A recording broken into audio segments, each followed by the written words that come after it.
Hey there, Tate. Welcome back to the channel. It's a girl Remo, and I'm back with another reaction video. Guys, today I'm super excited. I'm gonna be reacting to somebody new, and that is Piers Morgan Uncensored. This is from Piers Morgan channel, and we have Andrew Tate gives his take on Meghan Markle's claim of UK racism. Okay, Andrew Tate gives his take on Meghan Markle's claim on US racism. Alright guys, okay, this is about to get serious, right? Okay guys, before we get started, if you're new to the channel, you're highly welcome. I'm Vera. I do reaction videos. If this is something that you love, why not join Vera City? Hit the subscribe button below, turn on the post notification bell so that you can always be the first person to know whenever a new video drops. And that guys, let's get straight into the video. Well, Andrew Tate joins me again now. Andrew, good to see you. Salam alaikum, Piers. Good to see you. Salam I've alaikum. genuinely He's a Muslim. been amazed by the reaction I've had in the streets. Not just here, but I went to Qatar for the World Cup, had the same thing there. A lot of people coming up about Cristiano Ronaldo, obviously, but also a lot of people coming up about you. And they were almost exclusively men, young men, who genuinely see you as a role model, as somebody who inspires them, as somebody they want to be like. Yep. So it made me think, the first interview you had was quite combative, the second time a shorter interview less so. I want to try and work out in this one who you are, because it struck me as extraordinary that Google this week revealed some stats for the year. The #1 person whose name followed people Google searching who is in 2022 was Andrew Tate. Yeah, that's quite remarkable. I think there's a whole swath of the population, especially young men, that feel disenfranchised. They feel disenfranchised with the media machine and the things they're supposed to believe. They don't feel an affinity with the educational systems or the culture. And they look at a person like me who stands up and says the things that many young men think. I haven't put a magic spell on the world. The fact that people like what I say means that they agree with me deep inside. They may be afraid to say it themselves. But I am seen as a bastion of free speech and a bastion for masculinity as a whole, because a lot of men are largely forgotten about. Do you think you're a force for good, or are you a force in evolution where perhaps you've done and said stuff you shouldn't have done, and as you get older, perhaps as you get bigger, more followed around the world, you sense a responsibility perhaps you didn't have early on? Well, we all evolve. Every human evolves day by day. You wouldn't be human if you didn't evolve on an hour-by-hour basis. But I do not think I'm a force for good. I absolutely not really know I'm a force for good, because I'm a force for truth. And truth is a good thing. Without truth, we're going to end up in absolute tyranny and slavery, and we're already on our way there. I feel like we're starting to combat it. My cancellation was the beginning in public consciousness. Elon having Twitter is another beginning of the change in public consciousness. And anybody who stands up and speaks what they truly believe, even if it's something I don't personally agree with, I think that truth is absolutely important. And people's personal truths and people's personal opinions, even on differing sides of the same opinion, should be heard. Tell me about your life. You were born to a mixed race couple. Your father was an African American, a chess player. Yeah. And your mother, African American. she was from this country. Correct. Yeah. So my father was black chess player. He was in the Air Force. He met my mother here in England, and then I was raised initially in the United States, and then I moved to Luton, England when I was younger. So I've moved around a lot. I've lived an eclectic life in many different scenarios. We've moved around. I've done a lot of different things, lived a lot of different experiences.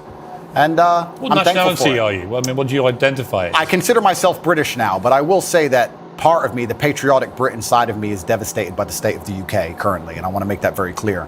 The patriotic Brit in me truly loves this country, and seeing what's happening to it, especially to our major cities, is almost heartbreaking to watch in real time. In what way? It's falling apart. This is a failed society. By every metric you can possibly measure, it is absolutely and utterly failing. The cost of living crisis, the crime rates, everything is falling apart. If you compare it to a country like the United Arab Emirates, you compare it to a city like Dubai, London, which should be the greatest city on earth, is failing in absolutely every metric because our leadership is a joke. If you look at Dubai and the UAE, the leadership there is so flawless, so genuinely genius. They saw ahead and have built almost a utopia. And then you look at London, you can't even walk around with a watch on. It's disgusting. You know, it's very interesting. I was in Qatar for the World Cup. Obviously, a lot of people in England taking a very censorious moral view about the World Cup being in the Middle East at all, because of their laws against homosexuality, because of their treatment of migrant workers. I've got to say, not that I don't share the concerns about those things. Of course I do. But I found a lot of the virtue signaling, and I think that's what it was in many cases, about the whole region actually quite distasteful. Because when I was in Qatar, I thought the World Cup was fantastically well run, incredibly good experience. But a lot of Qataris were saying to me, you know, there's this weird, quaint feeling back in your country that we all want to aspire to behave like that we all want to live in a country with massive drug problems, with massive knife crime issues, with scenes like the European Championships final where it's complete lawlessness going on, where stuff like the NHS, the system of healthcare, is basically collapsing, where the education system is dropping behind, so on and so on and so on. And it's a really interesting perspective. They were like, I know you all think that we want to have your form of democracy and your form of life, but actually we're fine, thanks. Absolutely, because it's a failed society and it's godless. I think it's disgusting. We leave our old people to rot in old people's homes, and then we sit there and say we don't have enough money for nurses. I understand this nurse strike very well and how frustrating it can be if you walk into a hospital and the nurse is not prepared to work. But the nurses would be prepared to work at the current wage if they believed this country was spending its money prudently. When you see this country spending its money and just absolutely wasting it, pulling it out of thin air to fund proxy wars, God knows where, that has nothing to do with them. Of course, as a nurse, you're going to stand up and say, well, can't I get a pay rise? This country has failed on every metric. And especially our major cities. I've just come to London now. I made it very clear to my private jet pilot. I said, fuel the jet and leave it running, because the second I'm finished talking to Piers, I'm leaving this cesspit. It's disgusting. This country, and London as a whole, 10 years ago, was one of the most hospitable cities on earth. Now you cannot walk around safely with a watch on. And you're a full-grown man. You're a full-grown adult. When's the last time there's been a serious problem in your life that you completely ignored and it fixed itself? Never, ever. What are any of our politicians doing to fix any of the problems we're genuinely facing? Well, I saw today that Sadiq Khan is planning to run again for the third term of office as mayor. All I can say is, everyone I know who's had any experience of crime at any level in London in the last few years has had a bad experience of it, of the way it's been handled. You know, I mean, I can give an example. I can reveal this now. I've talked for 18 months. I got a specific death threat on one of my son's Instagram pages in public, a public comment. And it was very specific about what this person was going to do. I couldn't use the police to evade him. We know where you live. We're going to come and kill you. And then a second one threatening my son and his mother, my ex-wife. I called in the police. I'm not having them putting death threats on my son. Sure. I called the police. Police investigated this. They arrested somebody over a year ago. And then I heard from the police this week that despite 18 months of investigation, of a publicly posted comment on Instagram threatening to kill me on my son's Instagram, that they will not be able to pursue the case. Now, and I thought, imagine, I'm high profile. This was a front page of the Sun newspaper, this story. If that same man called a transgender person the wrong pronouns, he would be in trouble. Right. So doesn't it just show how absolutely asinine and banal our legal system has become? That would never happen in a country like United Arab Emirates, the place I'm now residing in, Dubai, where the leadership has common sense. And I'm saying that all the leadership structures, doesn't matter if it's Labour or Conservative, across all of it in this nation have completely and utterly failed. Sadiq Khan is a loser, because when you have a city which is losing, which London is losing in all metrics across its competitive cities around the world, and you're in charge of it, by extension, you're a loser. I will tell you right now, instead of virtue signaling and giving Qatar a hard time over their religious beliefs, what we should be doing is a treaty with Qatar to build a prison deep in the desert.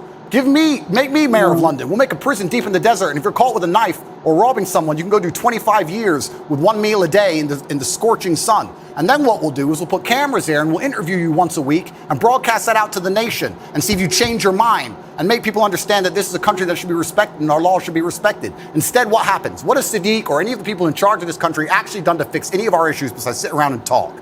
Nothing. None of them have done anything, but they seem ultra concerned with finding money for proxy wars, ultra concerned with rainbow flags in another country that is uninterested in them, and their priorities are completely messed up. Of course the ambulance people are. Of course the ambulance drivers are striking. Of course the nurses are striking. Nobody cares about the most important things in this nation. It's a failing country in real time, and that's why I've left. What about the specific allegation? By the way, I don't disagree with a lot of that, because I do think this country is in big trouble.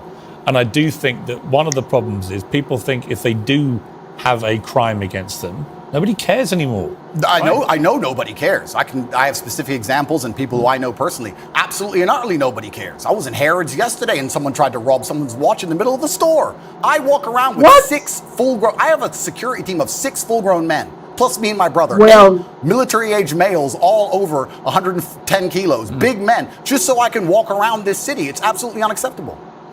that's What about the crazy. issue of race? And I mentioned that in the context of That's the crazy. Harry and Meghan ongoing debate, their war with the royal family, war against the monarchy, their specific constant referencing to the fact that they believe they were driven out of here because of racism in Britain. What do you make of that debate? That's absolute fallacy. And you're from a mixed race Correct. background yourself. Correct. I'm from a mixed race background myself, and while we're discussing the leaders of the UK, although I do think they're doing a terrible job, it's kind of hard for Meghan to say that the UK is a racist country when the leader of the UK is He darker said they're skinned than doing her, a and the mayor of terrible London is job. darker skinned than her, and I am a person who's probably Like, he's darker not even skinned than her, and I've sugarcoating never anything. experienced any kind of bigotry against myself besides the fact I'm a straight male. I'll get bigotry for that before I'll get bigotry for my skin color. I think it's just a cop-out, and her not wanting to be perspicacious and self-reflective enough to understand that she has attacked an age-old institution, and there are people who are very patriotic about that institution, and by attacking it and bringing a degree of distaste to it, there's going to be people who don't like her. And if you're a dislikable person, you can't just instantly stand up and say it's because of my skin color. It might be because of your actions and some of the things you've said. I mean, I think there's probably no doubt she's had racism on social media because it's Who hasn't, Piers? It's a cesspit. You probably have. Well, as I said just now, I've had death threats on social media, and no one seemed to care very much. Yeah. But I think that's probably inarguable. My issue with what they've both been doing is if you're going to make allegations against an institution like the royal family and the monarchy, you've got to actually provide some evidence. You can't just spray gun this thing out there and say, well, somebody was racist. Yeah, and airing dirty laundry is never going to be respected by the populace, and being a tattletale is never going to be respected by the populace. And I think the problem with the modern world we're living in is a lot of age-old traditions are being destroyed in real time. It doesn't matter what the tradition is, most of them are being eroded. And something like the That's British true. royal family, which has been around for a very long time, is an age-old tradition. One of the things holding the UK together, one of the last things we have, to sit and detriment it and to sit and insult it and to give away secrets from inside of it and try and paint a negative image of it is going to upset a lot of people, and you have to be prepared for that backlash. You can't say I've done things that upset people, but it's nothing to do with what I've done. It's purely because of my skin color. Also, it's kind of ironic that she's doing that because she's not particularly dark-skinned. It's kind of funny to sit her. I mean, look, watch her sit and say, yeah, race, race, I race. think the truth is, I don't know what. Look, you can say that, I can't. The reality of it is, I just don't know what the specifics of the racism she says she's had because we've not seen any The evidence. universe is a funny place, Piers. If you're looking for something, you're going to find it, right? When I got canceled, when they attacked me unfairly, lied about me across the entire mainstream media, deleted me from social media so I couldn't defend myself, and lied about me repeatedly, Wow. I could have stood up and said, it's because I'm brown. I didn't do that. I sat and said, okay, there's people who misunderstand my message. My message is a positive one. People misunderstand me. Let me self-reflect and understand that, yes, perhaps this said a long time ago was said in the wrong way. Perhaps this was misunderstood. Perhaps people don't understand this. I could have just copped out and could have just been refusing to self-reflect on any level and said, it's because I'm brown, that's why they did it. But that's not the mature way to be as an adult. Making What did you a think whole of the lot Jeremy of sense. Clarkson furore, where he wrote what I think most people, but including him belatedly after he'd published it and written the column, he did make an analogy from a Game of Thrones scene, which most people, I think, did find crossed a line and was deeply offensive. I think it crossed a line. What do you think? Yeah, I understand why people feel that. But when you attack an institution as old as the British royal family, you're attacking patriotism in and of itself for one of the most respected countries, or previously most respected countries on earth, and you're going to have some visceral reactions. Perhaps Jeremy Clarkson is too famous and too well-renowned to say those kind of things, but there's a lot of people who genuinely feel that way, and that's why he said it. And this is what happens when you attack age-old institutions in any country. Should he have apologized? That's a good question. It looks like he did. Personally, I think as a man, you should stand up, say what you mean what you say. I don't think you should ever apologize for anything you've ever said. Even me. What if you say something truly Say what you Then mean. if- very offensive and you actually do regret it? If you truly regret it, then yeah, okay, you can apologize. But if at the time you meant it, then the best thing you can do is say, look, I have just changed my mind. I no longer feel that way. But at the time, that's how I felt. And I'm the person who says what he feels. And that's what I felt at the time. And I apologize that offended you. Whoa. Andrew Tate. Actually, it's making a whole lot of sense in this video, you know. He said so many things, so many things. What he said is the truth. Like, these days, nowhere is safe. Nowhere is safe. Like, he was talking about going to walking in the mall and someone stole someone's wristwatch, like right on his wrist. Like that is crazy. The country is not even safe. Even my own country, like it is crazy. It is crazy everywhere. There's no security. People are getting kidnapped like literally every day. Like something we call NYSC in my country. Like for graduates that have completed their university, and that's like your college. So you do your NYSC, and most times they post you like far away from home to another state, and they've been kidnapping coppers that have been traveling just because they want to serve their fatherland. And what did the government have to say to that? The government was like, anybody that is kidnapped, like that is your own business. Like they're not going to be responsible for that. Can you just imagine that? So me, I want to serve, and do you expect me that I will actually go to a far state for a government that does not even care about my well-being? If I'm being kidnapped, nobody will pay for my ransom. It's my family that they will put in trouble. So the government, they don't care. And I love the fact that it was really being plain and straightforward. It didn't even sugarcoat anything. He said everything point blank, like he made his point clear. The government, they don't care about nothing. Whether you're alive or you're dead is nobody's business. So that is the main reason why you just have to take care of yourself. And I love what they said at the end. They like, own your own shit. Like, mean what you say what you mean. But that doesn't mean that when you say something that is wrong, you shouldn't apologize for that. And he also made himself an example, like when it got cancelled, the whole crisis was on, like they shut him down and all of that. He didn't say, okay, it's because I'm dark skinned, because I'm brown skinned, that is why there's so much hate. You know, most people will start doing the whole self pity, but instead of that, he reviewed the things he said. I was like, okay, probably people misunderstood, and I think that is actually excellent. What do you guys think about this video? I'd love to hear your thoughts on this.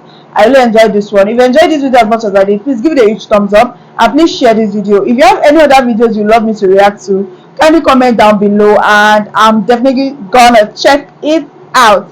Thank you once again for watching, and I'll see you in my next one. Love you. Bye guys.